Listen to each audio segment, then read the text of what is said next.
আল্লাহু আকবার,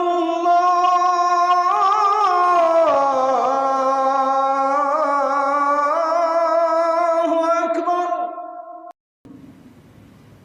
মানিয়া নামান মাইতেরা মেহমান, একটা কথা আছে, মানো আর না মানো, তোমার বাড়িতে আসছি তোমার মেহমান। এখন যুদ্ধ, মানিয়া নামান মাইতেরা মেহমান, যুদ্ধ বলতেছে আমি আসছি, কই যাইবা, কই পালাইবা, পালাবার জায়গা নাই, যুদ্ধ আসছেই। অর্ধ শতাব্দীর পরে, 50, 60, 70 বছর পরে এই বাংলাদেশে দেখেছি শাহাদাত ফ্রি পাওয়া যায়, শহীদি মরণ ফ্রি পাওয়া যায়। আমরা যখন শহীদ হতে চাই না, ফ্রি সিস্টেম করে দেওয়া হয়, মরো। সেই 1757 সাল, তখন থেকে 200 বছর শহীদি মরণ ফ্রি পেয়েছিলাম। শত শত হাজার হাজার আলেম, শুধু 55,000 ইমাম, খতিব, আলেম ব্রিটিশদের ফাঁসিতে ঝুলেছিল গাছে গাছে, ফ্রি শাহাদাত।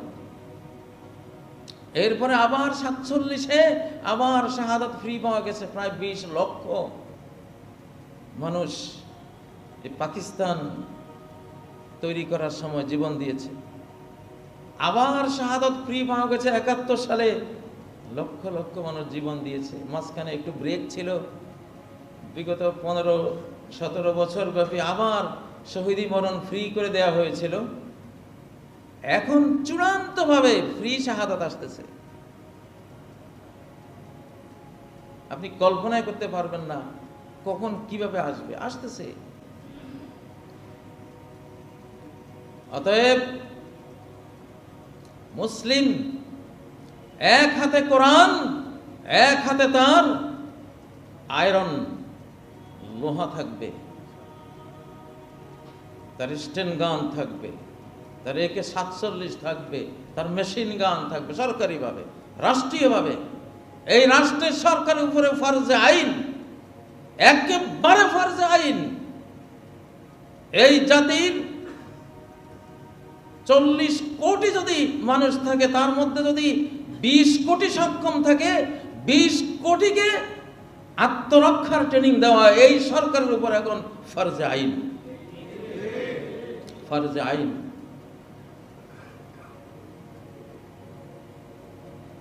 এই প্রশিক্ষণ ফরজে আইন। কারণ এখানে জনসংখ্যাই সবচেয়ে বড় দোষ। এত মানুষ কেন তোমরা? সংখ্যা কমাতে হবে। জন্ম নিয়ন্ত্রণ দিয়ে পারে নাই, প্রথম দ্বিতীয় তৃতীয় বিশ্বযুদ্ধ তো চলছে, বিশ্বযুদ্ধ দিয়েও কমাতে পারে নাই, জন্ম নিয়ন্ত্রণ দিয়েও কমাতে পারে নাই।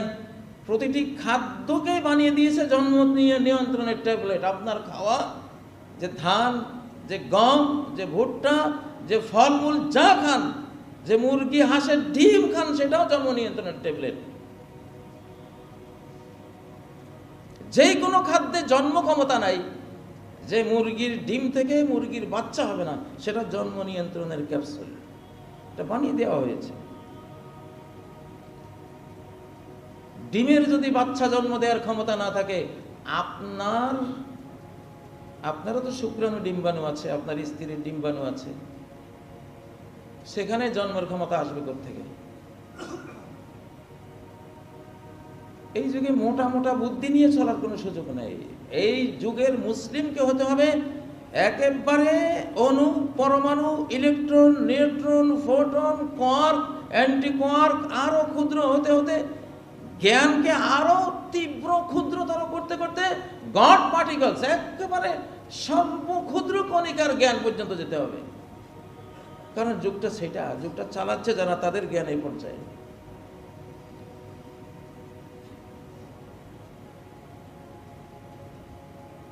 আপনি যে মুরগির ডিমটা খান, আপনি তো ডিমের হাকিকতে জানেন না, আমরা তো জানিই না যে কেন আমাদের পূর্বপুরুষ শত শত সহস্র বছর ডিম ডিম ডিম থেকে বাচ্চা হয়েছে, এখন কেন হয় না?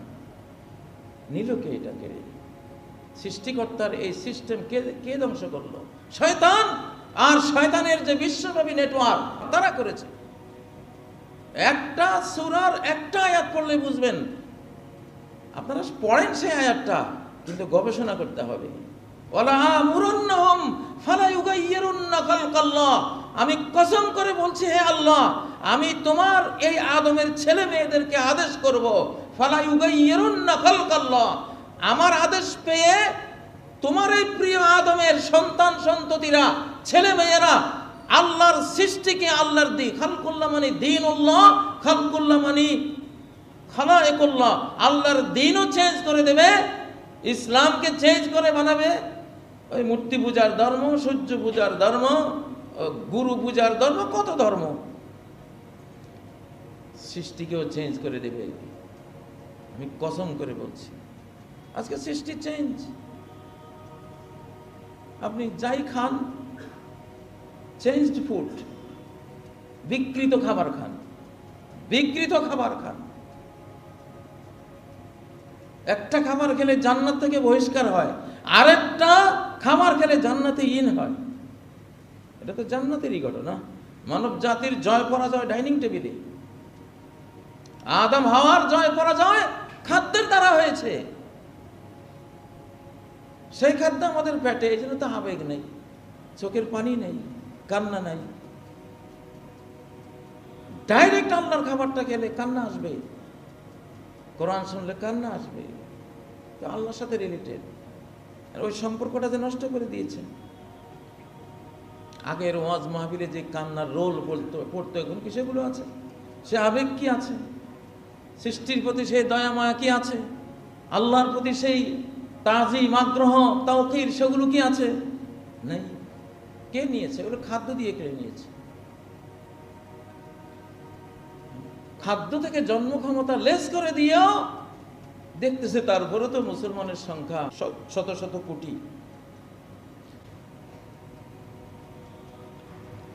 ومن يتخذ الشيطان وليا من دون الله فقد خسر خسرانا مبينا। আল্লাহ বলছেন, শয়তানের ফর্মুলা যে গ্রহণ করবে, তাকে অভিভাবক, তাকে বুদ্ধিদাতা, জ্ঞানদাতা হিসেবে যে গ্রহণ করবে, তার খুল্লুম খোলা লস, ধ্বংস। এটা আর বয়ান করার দরকার নাই যে কিভাবে ধ্বংস হবে সে। সম্মানিত মুসল্লিয়ানে কেরাম, আমাদের এই কোরআন নাজিল হয়েছে দুটো জিনিস একসাথে, কোরআন এবং আয়রন, কোরআন আর লোহা, কোরআন আর অস্ত্র একসাথে নাজিল হয়েছে। সূরাতুল ফুরকান যেমন আছে, কোরআনের সূরা যেমন আছে, সূরাতুল হাদিদও আছে, লোহার সূরা। সরকারের কাছে লোহা আছে, কোরআন নাই। আমাদের কাছে, পাবলিকের কাছে কোরআন আছে, লোহা নাই। এই জন্য সরকারও মরা, আমরাও মরা। একজনের কাছে পজিটিভ তার আছে, নেগেটিভ তার নাই। আরেকজনের কাছে নেগেটিভ তার আছে, পজিটিভ তার নাই। বাতি তো কারোই জ্বলে না। প্রিয় ভাইয়েরা, ডক্টর ইউনূস সাহেব, বাংলাদেশের সরকার, আপনারা আমাদের সরকার, আমাদেরকে বাঁচান। ঘরে ঘরে কারবালা হবে। শাহ নেয়ামতুল্লাহর ভবিষ্যৎবাণী, এলহামি ভবিষ্যৎবাণীতে সেই 850 বছর আগে বলেছেন, ঘরে ঘরে কারবালা, ক্রন্দন আহাজারি এই বাংলাদেশে হবে। এই চট্টগ্রাম, পার্বত্য চট্টগ্রাম কেন্দ্রিক, সিলেট, এসব অঞ্চলে এগুলি প্ল্যান প্রোগ্রাম করে ফেলা হয়েছে। সরকারের সাধ্য নাই আমাদের জনে জনে, ঘরে ঘরে সেনাবাহিনী দিয়ে আমাদের রক্ষা করবে। কোনো শক্তি নাই এই দেশের সরকারের। রক্ষা করতে হবে আমাদের নিজেরা নিজেদেরকে। আমাদের বাবারা, আমাদের ছেলেরা, আমাদের মেয়েরা অস্ত্র তুলে নিজেদের আত্মরক্ষা করবে। সারা বাংলাদেশের আকাশে কোটি কোটি ড্রোন উড়াবে, যাতে আকাশ পথে একটা কাক পক্ষীও এই দেশে ঢুকতে না পারে। সেই সময় এসছে এখন, টাইম তো নাই। পাক ভারত যুদ্ধ লাগানো হয়েছে, এটা একটা নাটক। নাটকটা করে মার দিবে এইদিকে। গুফতমাশু কামতুবু দস্তিনা লেকে কারজ কার কি ইজ্জত দরজাহা, ফার্সিতে জালালউদ্দিন রুমির কবিতা। কারণ আমার আসল প্রিয় তো তুমি, ও তো না, কিন্তু ওকে আমি ভালোবাসা দিয়ে, সেই ভালোবাসা সঞ্চিত করে, ডাইভার্ট করে, হে আল্লাহ তোমার দিকে নিয়ে আসছে। এটা প্রেমের জগতের একটা কথা। এইখানে ঘটনা ঘটানো হয়েছে কাশ্মীরে। কেন? পাকিস্তানের সীমান্ত লাগোয়া জঙ্গি নাটক করা হয়েছে। জঙ্গি নাটক কারণ এরা জানে ওখানে অনেক যোদ্ধারা আছে, আফগান মুজাহিদরা আছে, পাকিস্তানে অনেক যোদ্ধারা আছে। এই জন্য জঙ্গি নাটকটা ওখানে গেলে মার্কেটিং করা যাবে ভালোভাবে। বাংলাদেশে জঙ্গি নাটক করলে সবাই জুতা পেটা করবে, যেখানে ডক্টর ইউনূস নোবেল শান্তি, নোবেল পুরস্কারের বিজয়ী, উনি শান্তিতে। তো ইউনূসের অধীনে জঙ্গি নাটক করিস, এটা পৃথিবীর কেউ বিশ্বাস করবে না। করবে? বিশ্বাস করাতে পারবে না। এই জন্য নাটকটা করা হয়েছে ওখানে। বাট উদ্দেশ্যকে আপনি আমি, কারণ একাংশের মুসলিমকে জঙ্গি বানাতে পারলে এবার মারো, জঙ্গি বানাতে পারলে সাকসেসফুল, কোনো দোষ নাই, বিশ্বের কেউ কিছু বলবে না। জঙ্গি জিনিসটা বানাইয়া এই জঙ্গিবাদীরা, এই জঙ্গিবাদী হিন্দুত্ববাদী মোদি, তাদের জঙ্গি মুরব্বীরা এমন একটা অপপ্রচার চালিয়ে বিশ্বের সর্বশ্রেষ্ঠ মুসলিম উম্মাকে ঘৃণিত একটা নাম দিয়া তাদের খুন হালাল করার ষড়যন্ত্র অতীতে করে এসছে। সাধুরা 2024 পূর্ববর্তীতে সফল হয়েছ, এখন আর সফল হবা না। এখন তোমাদের দিন শেষ। এখন আমাদের বিশ্ব, আমাদের বাংলাদেশ। বেঈমানদের সূর্য অস্তমিত হয়েছে, ইমানদারের সূর্য আকাশে উঠেছে। 100 বছর 1924-এ খেলাফত হারিয়েছি তুরস্কে, 100 বছর পরে উঠবেই। সেই 100 বছর 2024-এ শেষ হয়েছে। এই জন্য আবার সূর্য উঠেছে আল্লাহ আমাদের সাথে। এটা দুর্বলের বিজয়ের শতাব্দী, এটা মুসলিমের বিজয়ের শতাব্দী, এটা মুমিনের বিজয়ের শতাব্দী। আপনারা দেখবেন অক্ষরে অক্ষরে কিভাবে এই কথাগুলো, কোরআনের কথাগুলো সত্য হয় ইনশাআল্লাহ। ভারত প্রচন্ড মার খাবে পাকিস্তান কাশ্মীর সীমান্তে, মার খেয়ে কাশ্মীরে মার খেয়ে সর্বস্ব হারিয়ে শেষে এসে পড়বে এই বাংলার উপরে। কারণ তার দেশ ধ্বংস হয়ে যাবে, সে 9 টুকরা 10 টুকরা হয়ে যাবে। তার দেশ বাঁচাবার জন্য একটা বিজয় চাই, একটা বিজয় তার লাগবেই। ওখানে সর্বনাশ হয়ে গেছে, অন্তত দেখি বাংলাদেশে জয়টা করা যায় কিনা। বাংলাদেশে তো ফ্যাসিবাদীরা তো বসে বসে কুমন্ত্রণা দিচ্ছেই, কুমন্ত্রণা দিচ্ছেই। আমি স্পষ্ট দেখতে পাচ্ছি খুনের গঙ্গা আসতেছে বাংলাদেশের দিকে। আওয়ামী লীগ ফ্যাসিবাদীরা ওখানে বসে বসে জাতি হত্যার ষড়যন্ত্র করছে। এদের নিষিদ্ধ করতেই হবে এই বাংলাদেশে। এদের নিষিদ্ধ না করার অর্থ হলো কোটি কোটি বাংলাদেশিকে হত্যার ষড়যন্ত্রে যোগ দেয়া।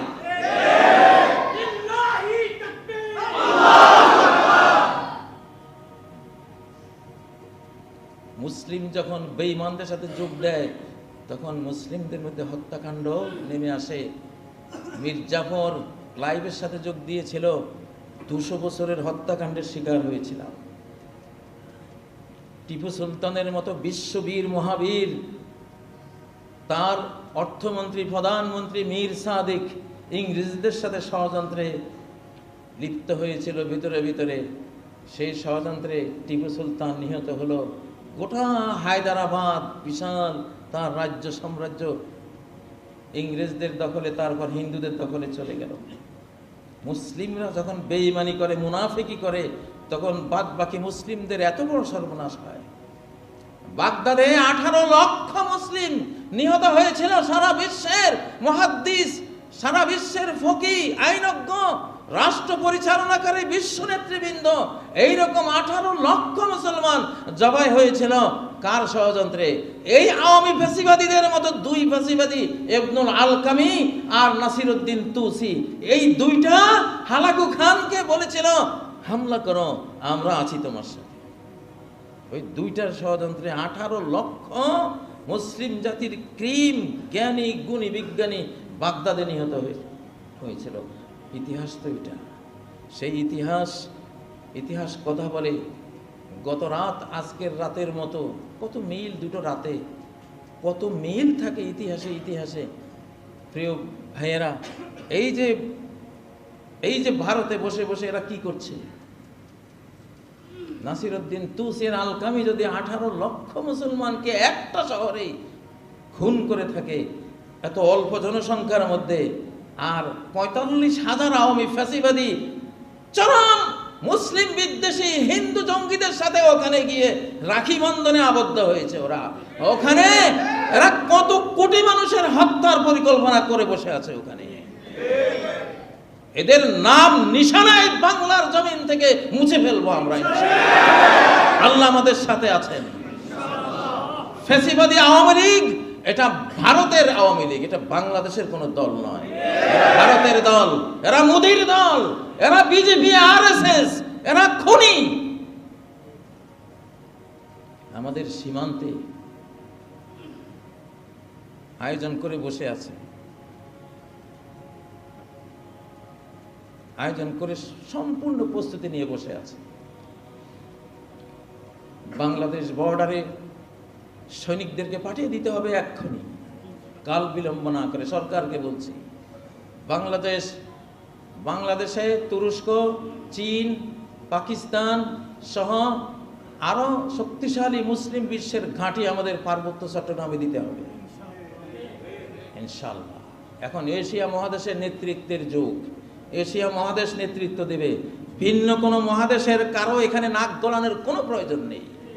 আমাদের এশিয়ার মধ্যে যে শক্তিগুলো আছে তারা আমাদের সাথে থাকবে ইনশাআল্লাহ।